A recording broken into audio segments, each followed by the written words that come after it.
Jadi biasanya kita membahas tentang gaya-gaya yang ada pada batang ya. Kali ini kita membahas gaya yang berada di dalam segitiga.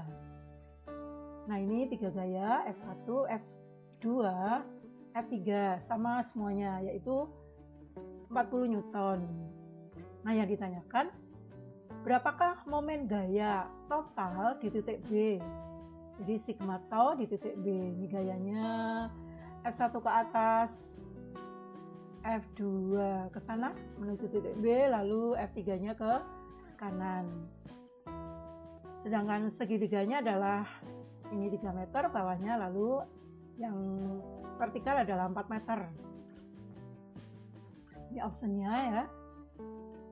Nah kita akan kerjakan.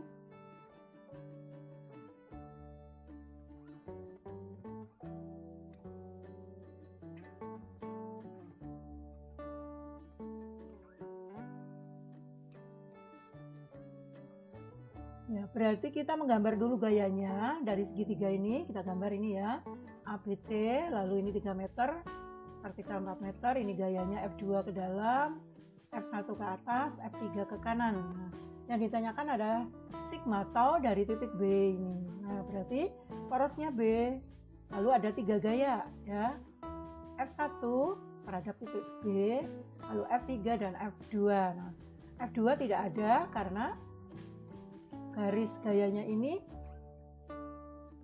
kalau dipotongkan dengan porosnya ini tidak ada jaraknya, sehingga kita hanya akan menggabungkan 2 vektor, 2 momen gaya, yaitu F1 dan F3. Nah kita lihat titik B lalu F1, ingat kita cari yang ada siku-sikunya antara gaya dan momen gaya dan lengan gayanya. Nah untuk F1 ini porosnya kalau dipotongkan ini tegak lurus. Saya buat tegak lurusnya ini. Nah ini F1 kali 3. Nah ini arahnya ke mana ini? F1 ke kiri, berarti ke kiri plus. Kemudian F3 terhadap poros B. F3 ini dengan poros B kalau dipotongkan tegak lurusnya di sini. Nah ini berarti ini gayanya F3, lalu lengan gayanya adalah BC ini. Kalau begitu F3 ini akan berputar searah dengan jarum jam negatif ya. F3 kali 4 meter ini. Sedangkan F1 kali 3 meter. Nah kita masukkan F3 arahnya searah jarum jam, maka min F3 kali 4, dan ini plus F1 kali 3 ya. Kita masukkan semuanya 40, ini 160, 120, temunya adalah min 40 Newton meter. Nah, inilah kalau di optionnya kita lihat, di optionnya ini seperti ini ya. Bisa saja plus semuanya, tidak membedakan adanya plus yang ini, sehingga ini nah ini 40 Newton meter, seperti itu anak-anak. Sekarang ke bagian yang kedua, juga tentang momen gaya.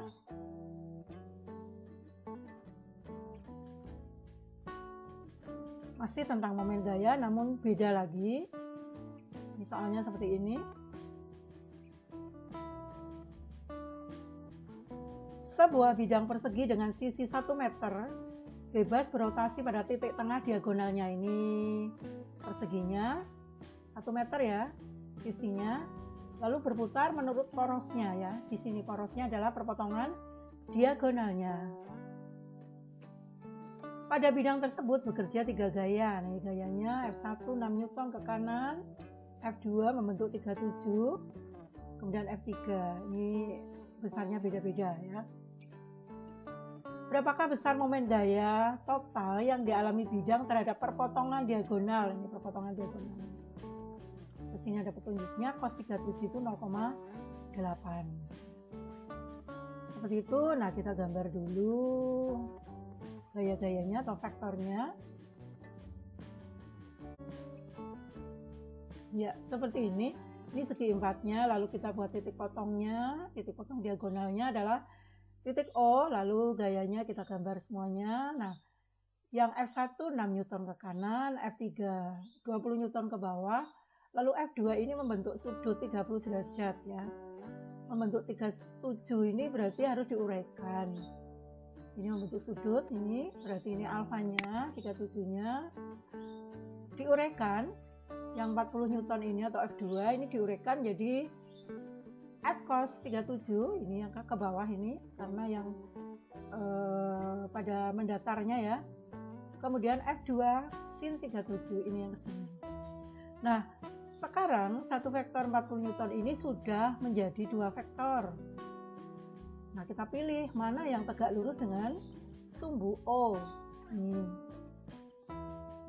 Ya, berarti titik O-nya ini sumbu putarnya, lalu gayanya kita pilih yang tegak lurus. Nah, ternyata yang tegak lurus adalah yang F2 cos 37 ini. Nah, ini saya buat kotak hitam di sini adalah tegak lurusnya. Kalau F2 sin kan bukan tegak lurus ya. Ini. Jadi nanti ini lengannya karena segi 4, sisinya 1 meter, ini berarti jaraknya setengah meter. Di sini setengah meter ya. 0,5 meter. Ini juga 0,5 sama semuanya. Nah, jadi nanti 0,5 kali F2 cos 37. Ini untuk ini. Nah, untuk yang F1 itu cari pokoknya yang vektor siku-siku ya. Ini berarti F1 kali 0,5. Kemudian F3-nya cari yang siku-siku. Ini F3. Sedangkan putarannya F3 searah jarum jam ke kanan ya, berarti min. Lalu F2 ini juga ke kanan. Searah jarum jam maksudnya. Ini berarti min, ini min. Dan ini berarti yang F3 itu ke kiri. Berarti min. Maaf, F3-nya berarti ke kanan atau berlawanan dengan arah jarum jam berarti plus. Nah, kita lihat sigma tau dari titik O adalah, kita mulai dari gaya 1 ya, 6 kali 0,5 min. Lalu ini 40 cos 37 kali 0,5, ini min juga. Sedangkan ini F3 adalah 20 kali 0,5. Ini gayanya, ini lengannya. Ini plus ya. Terus kita hitung min 6 kali 0,5 min 3, 40 cos 37. Cos 37 itu tadi di soal ada ya, 0,8 kali berapa ini? 0,5. 40 kali 0,5 itu 20, 20 kali 0,8 16. Jadi min 3, min 16 ini plus 10. Min 9. Searah jarum jam.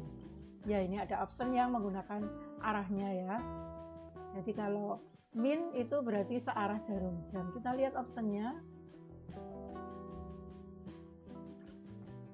9 searah jarum jam. Mana ya? Ini berarti yang D. Nah, seperti itu menjawabnya. Jadi anak-anak sudah paham ya dengan soal tentang torsi atau momen gaya, yang pada gaya-gaya yang lurus sudah, gaya-gaya yang miring membentuk sudut sudah, dan gaya-gaya pada segitiga, pada segi 4 ini sudah. Seperti itu anak-anak. Kita lanjut yang ketiga.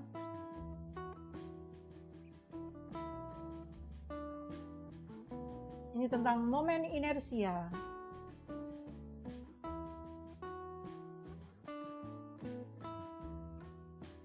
Soalnya seperti ini. Sebuah batang AB, masanya 4 kg.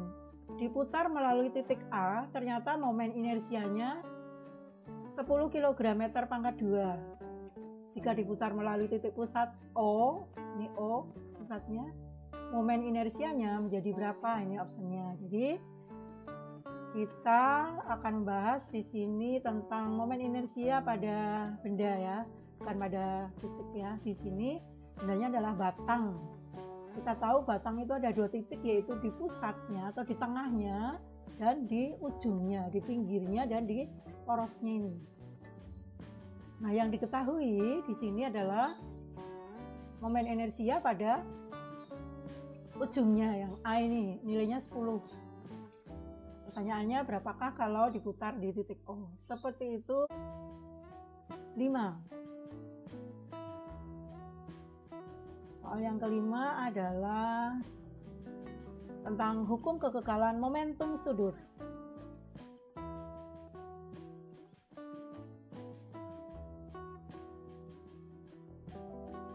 Seperti ini soalnya. Sebuah piringan dengan massa 200 gram berputar dengan kecepatan sudut 90 rpm.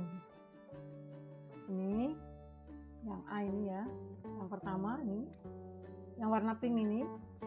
Piringan lain yang massanya 100 gram dijatuhkan tepat di atas piringan pertama, sehingga keduanya berputar dengan kecepatan yang sama, seperti pada gambar. Jadi ini massanya 100, kalau yang awal tadi massanya 200. Kemudian berputar juga.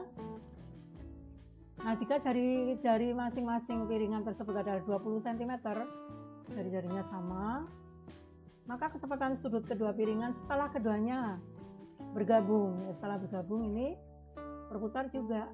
Berapa kecepatan sudut setelah digabung? Soalnya seperti itu. Nah, kita lihat analisanya.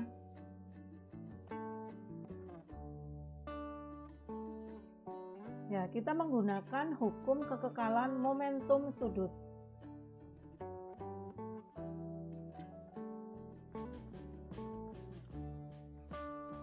Hukum kekekalan momentum sudut itu I kali omega konstan. Jadi ada 2 keadaan, berarti I1 kali omega 1 sama dengan I2 kali omega 2. Nah, ini I1 adalah setengah mr kuadrat.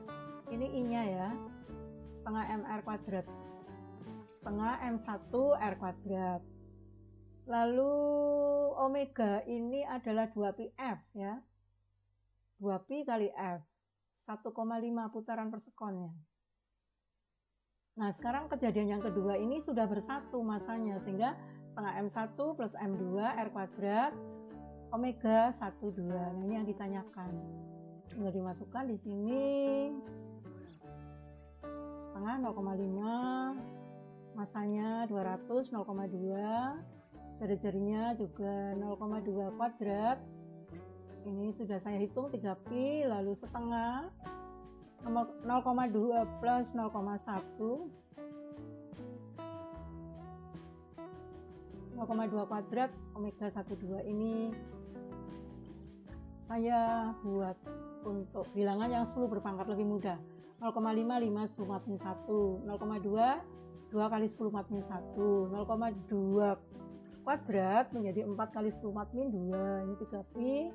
Ini 0,5 itu 5 kali 10 mat min 1. Ini 0,3 3 kali 10 mat min 1. Ini 0,2 kuadrat 4 kali 10 mat min 2 kali omega 12. Nah, sekarang tinggal dihitung. Ini 5 kali 2 10, 40, 100,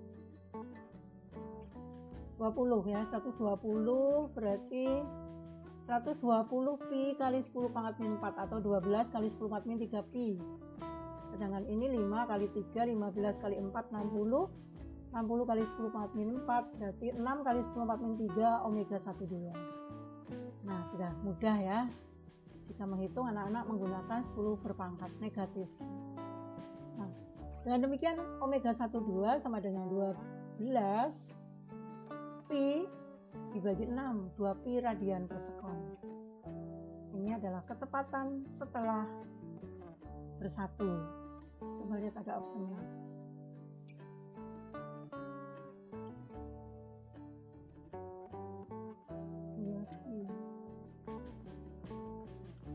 Ya, ini D ya.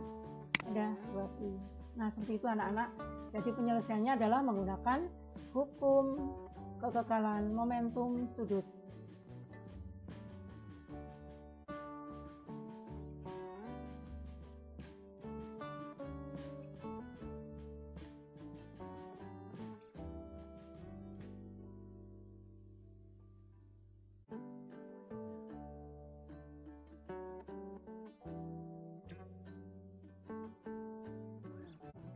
6 adalah titik berat. Soalnya seperti ini. Perhatikan gambar di sampingnya, gambar segitiga atau segi 4 tapi berlubang dalam bentuk segitiga.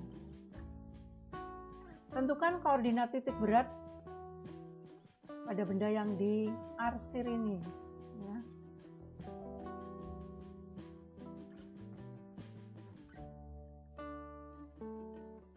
Nah, kita lihat penyelesaiannya.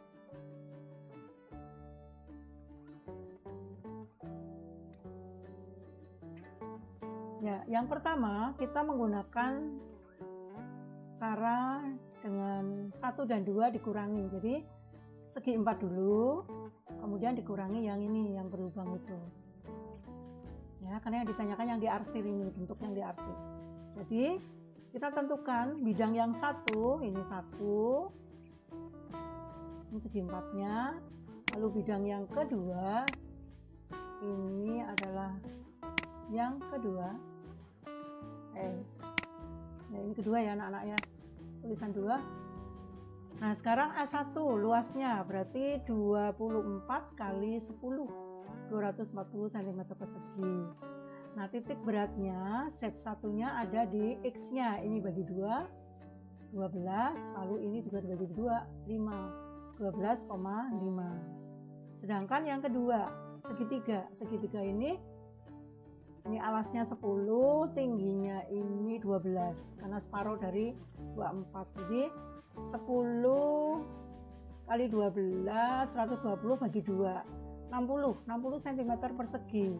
Sedangkan setnya ya, kita tahu bahwa, perhatikan anak-anak, kalau misalnya segitiga ini memang sepertiga dari tingginya, tetapi sepertiga dari bawah, dari alasnya ini. Nah, ini puncaknya di sini atau dasarnya di kanan, malah susu ini sepertiga ya. Kalau ini tingginya itu ada 12, berarti ini 4. Sedangkan ini jaraknya 8. Sehingga X-nya adalah sekian ini, 12 ditambah 8.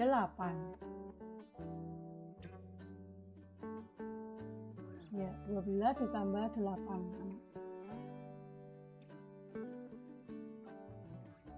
Ya, nah, keliru anak-anak. Ini 20 ya.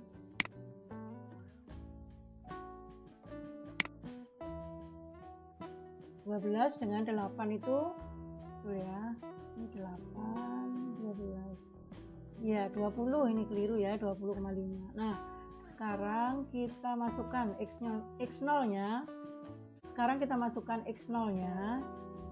Berarti X kali A1 12, ini titik ya,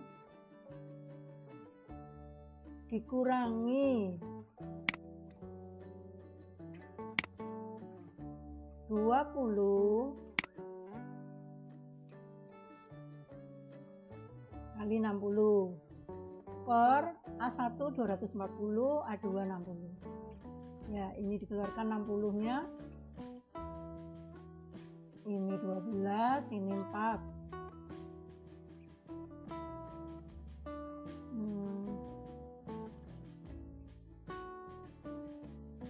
Ya, ini 12. 240-nya itu dibagi 60, berarti kali 4, ini 20. Tadi keliru. Kita coba. 20.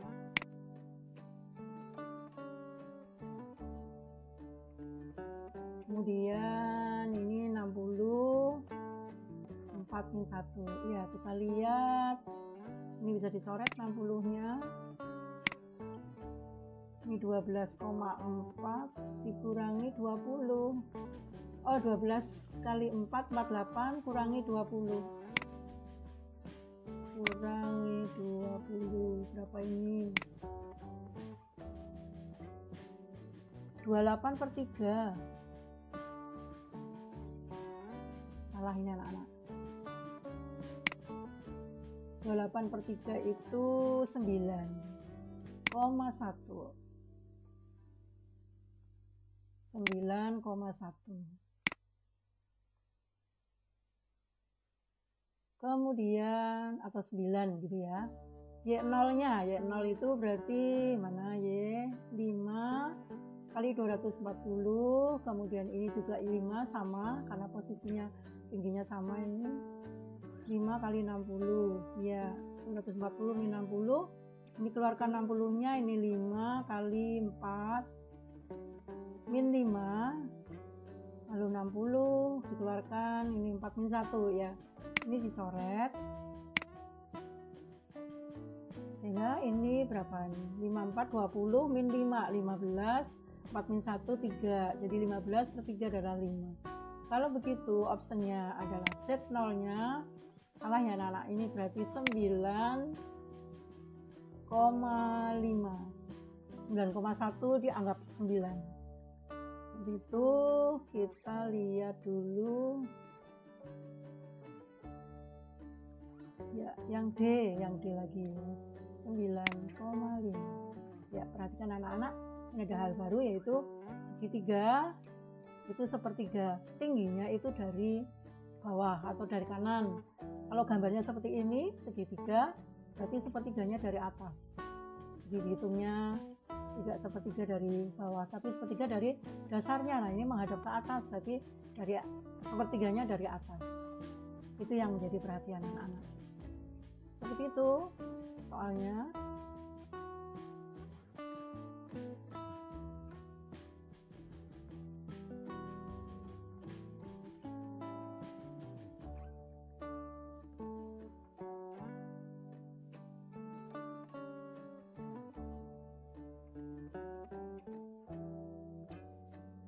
Sampai sekian dulu anak-anak pertemuan kali ini. Sampai bertemu di pembahasan materi selanjutnya. Tetap semangat.